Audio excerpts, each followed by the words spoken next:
Karim, it is a place that some people have been quite critical of as a town, but it's a place that has been made famous and celebrated actually as a result of Kylian Mbappé. Yes, exactly, and it's good, and I'm very happy to see this city of Baldé because I was born in this department in Saint-Denis. I'm from Saint-Denis, so I'm very happy to see, for once, a city of the 93, the 93, which is the number of the department, putting in France for good news. And we talk a lot about Kylian Mbappé, obviously, but there are some other players who went to this club of AS Bondy, Kylian Mbappé, but also Randall Colomwani, who scored in this World Cup, and also William Saliba, the defender. He wasn't in the French squad this year for the World Cup. So we see that the Paris suburb is one of the main reservoir of players in the entire world. You can't find another reservoir so plenty of talents as the Paris suburbs. That's interesting, and it's interesting to say that you're from that part of the suburbs. I actually didn't know that, Karim, and I wonder how you felt about some of the reporting, particularly the foreign reporting from places like Bondy, because I've at least read reporting in English of people who go and sort of focus on the poverty of the area, of, I don't know, social divisions, violence, but that certainly is not the only story of Bondy. So as somebody who's from that part of Paris, how do you feel when you read things like that? I'm sometimes disgusted by the fact that and especially on French media, we only focus on that without telling the good stories. And those journeys from players, for example, Mbappé, but all the good stories on a social, socially, or people coming from them, entrepreneurs, for example, and then pushing their way forward despite those barriers by the fact to be born there. That's why I'm happy. And I'm from Saint-Denis. Saint-Denis is the city of the Stade de France. And each and every time we talk about Stade de France, that's in Paris. And I have to say, no, it's not in Paris. It's in Saint-Denis, which is just north of Paris, but not in central Paris. And what happened for the last UEFA Champions League final, there was some problems before the game between Liverpool and Real Madrid. And at that moment, because of violence, we say, oh, those guys, those youngsters, they come from Saint-Denis and from the Saint-Denis. And I was shocked to see that because we have to be balanced in the way we report news, obviously. So it's not only in Paris when it's good and in Saint-Denis when it's bad. We have to be balanced on that. So that's why I'm happy to see good stories coming from the 93 and Bondy or Saint-Denis, for instance. Absolutely. Thanks. Go ahead, James. I was just going to say, Colomwani obviously becoming another rising star from Bondy. You'd think maybe it would perhaps bring a little bit of just slow down perhaps on the bad press that we hear about it. But unfortunately, there is so much. It is so anchored into all of that it's hard to think that obviously, I mean, there's so many stars who come through for the French team who come from around Paris, and that never really stops in the end, does it? So, but definitely he's going to be another rising star and another source of pride for people in Bondy, that's for sure, because we've heard how proud people from the town are about the players. And it is a part of France where there's a big footballing culture, isn't it? The Ile-de-France region. Yeah, you have pitches everywhere in the suburbs, in Saint-Denis, in Bondy, in Les Ulis, where Thierry Henry is from, for example, the former Arsenal and French national team legend. So yeah, you have pitches everywhere. You can play football everywhere. That's one of our passion. And when I was young, that was the only sport we play and we care about. Only football. Even if there was no pitch, no post, no goal, we don't care. We just put some sweaters, for example, on the floor and then, okay, let's play some football. So yeah, that's unbelievable to imagine that so many people have this passion for football, and there are so many clubs as well in the regional league Ile-de-France. There are so many clubs, and with plenty of good people, educators who can help youngsters to pursue their dream up to the professional level. I was going to say we might perhaps maybe in the next 2 years might see a bit of change around the French suburbs with of course the Olympics taking place in 2024. There's a lot of structures that are right now being built in the north of Paris around Saint-Denis and perhaps there's going to be a change. Maybe you're better positioned to know, but to know whether also those changes are going to be permanent or not, because of course, as we know, and that was one of the questions, for example, with Qatar, is when you bring a tournament to a city, how long is that change going going to actually last for, and is the impact going to be long-term or not? But clearly, there is more focus being put on Saint-Denis. We hear more about it in terms of the sporting aspect, and we see a lot of athletes going there and just talking about, of course, the impact that the Olympics will have on Paris and the suburbs. We see the mayor of Paris going out there regularly. But, of course, again, it's a question of is it going to actually last? I don't know whether you could... a question of heritage for the venues, but also a question of social heritage of those Olympics, because I'm afraid that those Olympics will occur in the suburbs in Paris and in Saint-Denis and many suburbs on the outskirts of Paris. But do those Olympics can benefit for the local population? I'm scared that won't be the case, because we are less than 2 years to the Olympics, and while we don't feel it, we feel that this is an event which will occur on our soil, in our cities, but there is nothing for the population in terms of employment, for example. Indeed, and it's clear from what you're both saying that politics and football are linked. And I can see where you're coming here, Nadia. Yeah, you got it. I'm going to talk about Qatar. And there were calls, weren't there, at the beginning of this competition to say, actually, don't watch it. You should boycott the World Cup because of migrant rights abuses in Qatar, because of the treatment of women. Karim, maybe you can speak a little bit to that, because despite those calls for the boycott, here in France at least, everybody watched it pretty much, including the French president. Yeah, almost half of the population, because we get the TV ratings from the French broadcaster TF1, and this is a record. They got the record, the historical record. Even for the 2006 semi-final against Portugal, that was less. That was, I think, at 29 million people watching it, and some peaks for the shootout at more than 30 million people. And that doesn't take into account ratings from the pay TV channel, beIN Sports, who broadcasted the game yesterday night as well. So it means that, the boycott, so many people talked about boycotting the World Cup, but at the end, as France pushed their way up to the final, people just decided to watch it. Let's be honest. Let's not be hypocritical. Some people say, I'm not going to watch it. And at the end, just a quick eye on what's going on. So, it's hard to get away with something like that. If you're obviously there is the idea that many people had about the boycott behind, but when you're seeing that for one, people are watching it and your friends are watching it, and you can see that your own team is doing pretty well.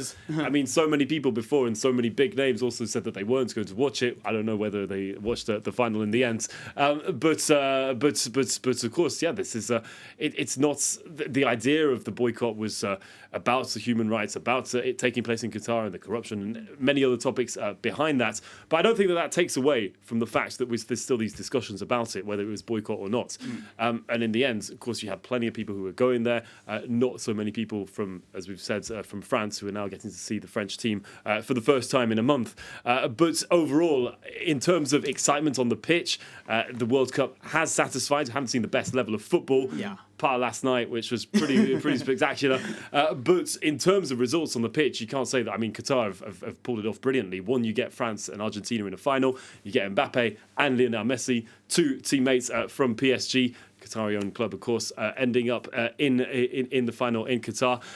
It's worked brilliantly for them on that side. So that did counter a lot of course, everything that was going up against their way before the tournament. And we saw, of course, heads from the country come out and say that the criticism was unjustified, that this hadn't been done before compared to other hosts. But in the end, I think on that side, they'll find it reassuring from what they've managed to pull out from what's been played out on the fields. All right, James Vasina, thanks very much indeed for your thoughts. If you are just joining us on France 24, you're looking at live images from Place de la Concorde, central Paris, where Les Bleus, the French squad, have arrived a short while ago, greeted there by thousands of fans despite the cold. And on half of your screen, you're looking at a hotel, because we're expecting the players to come out, perhaps relatively shortly, onto a balcony there and celebrate with fans. Also there, our reporter, Clovis Casali. He joins me now. Clovis, despite the cold, looks pretty busy. What's the atmosphere like? Indeed, and up here at Place de la Concorde. A bus just arrived, and it appeared to be possibly Bleus bus, according to supporters around, and there was a loud cheer. And from the windows of the Hotel Crillon, where I'm standing, just outside. You've got possibly a staff from Les Bleus or hotel employees forming up, if you will, the crowd with lights, and many people are just cheering and waiting for Les Bleus. We've heard people chant les Bleus, les Bleus, les Bleus, red smoke, blue smoke, white smoke, of course. The French flag. What's interesting also is that sport talking to say that doesn't matter if Les Bleus didn't win this World Cup. Clovis, I'm sorry to cut across you. We do want to get some colour from Place de la Concorde, but unfortunately it's so busy that our sound connection just isn't very good. We can't understand you very well. But thanks very much for giving it a good go, Clovis Casali, for us there. I hope you got a little bit of the sense of the atmosphere there. We do have a good sound connection, though, with our two men in the studio. Karim, I think you had something you wanted to say. Yeah, just a quick look at those live footage from the Place de la Concorde. We saw some flags saying Merci les Bleus, thank you les Bleus, thank you for what they have done in Qatar. And there is, since yesterday, a sense of pride in the French population, because we talked about the scenario of the game, of yesterday's game, and yes, at the end we say, okay, we lost the cup, we were the World Cup defending champion, but still, those players, they made us proud of being French and of being so resilient despite all those injuries, despite all these negative environments surrounding the team before the competition. And that's why we see people with flags, with a bleu, blanc, rouge flag, which is not quite usual in France, to be honest, because like maybe 10 to 20 years ago, it was a symbol of the far right. But now we can raise the flag and to be proud of that. And also, while looking at those pictures, yeah, those are quite a lot of people in the Place de la Concorde, because we didn't know what to expect, as we said while coming on air tonight. But yeah, it seems that, it is quite packed right now. It's quite packed. One person we know who isn't there is Emmanuel Macron, the French president. He was, however, in Doha yesterday for the final. We saw those images of him there sort of trying to embrace Kylian Mbappé, some of the other players. Arguably a bit too much. I was going to ask you about that. It was quite interesting because I was watching the game last night in a bar in Paris as well. And when we saw Emmanuel Macron on the screen, there was a good bit of booing amongst fans. And I wonder what you thought of that, Karim, sort of Emmanuel Macron, obviously the French president, really trying to insert himself into sports in France. Is that working for him? The thing is that before the competition started, Emmanuel Macron said, we don't have to bring politics into sports. And when we saw him at the semi-final and then during the final yesterday, it's like politics is everywhere. He tried to take the attention, to bring the attention on him. And even after the semi-final, I was quite shocked to see him in the locker room for such a long time. That's not his role, in my opinion. And yesterday, after the final, we saw him with Kylian Mbappé. Kylian Mbappé was sad. He was disappointed. That's normal. They lost the game. But leave him alone. You don't have to be with him. That's not your place as a president to be on the pitch. He has the right to be there because he was in the ceremony and with the protocol on the podium and in the stands during the game. But afterwards, the pitch, you have to let that to the players and the staff. It is not your role as the president of going there and to say, oh yeah, sorry man, it's not good, yeah, sorry for that. No, and it's too with Mbappé so that people can see that. Yeah. Well, he isn't going to be there today. As you said, he's still in the Middle East on a regional tour there. And James, look, we're still waiting for the stars to get out on the balcony. Do you have a sense as to how long they're going to stay and celebrate with fans? They've been waiting quite a while, these fans, haven't they? It's one of the things you really don't know. I mean, it could be 5 seconds as it could be 5 minutes or more. I think it's going to depend on what their spontaneous feeling is going to be like when they end up on that balcony. What's for sure is they're going to get a massive applause if there's that many people who've flooded the Place de la Concorde, which is a really big a place in Paris next to the Eiffel Tower there, and which normally would have roads going all around it.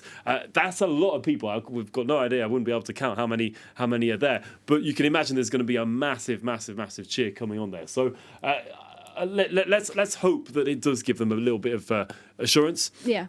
And let's talk about the days ahead, James, for these players? Because if I understood you correctly, there are some games resuming on Boxing Day. That's in a week. And are some of these players going to be playing in those matches? I mean, there will be. There's not much time to rest, is it? No, we can think of the likes, of course, Hugo Lloris will be flying off back to London very soon to go and play where he's between the sticks for Spurs, and he's going to have not too much time to think about those failed penalties, well, those penalties that he wasn't able to stop in the final, and he's going to just have to get back into it. But of course, he did come up against, as we mentioned in the semi, his teammate Harry Kane, of course, before that, and well, he knows what it's like, of course, to not be able to save a penalty, and also to save one rather, and basically put your teammates out of the competition. But they're going to have very little rest, and this was one of the issues coming into, of course, the tournaments, was about the timing, at least for European players, because for African players it's a different story. But for players playing in Europe,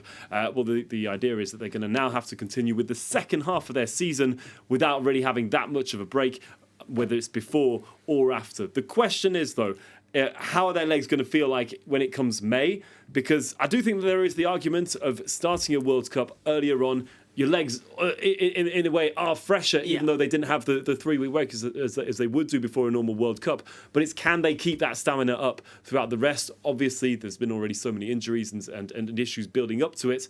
But hey, I think this is going to be a total. It's going to be a total surprise as to how players who have played as intensively as they have been will do throughout the rest of the season. But of course, other players from lower leagues, such as the Championship, have already returned to playing. The likes of Harry Souttar, of course, the Australian, flying back out.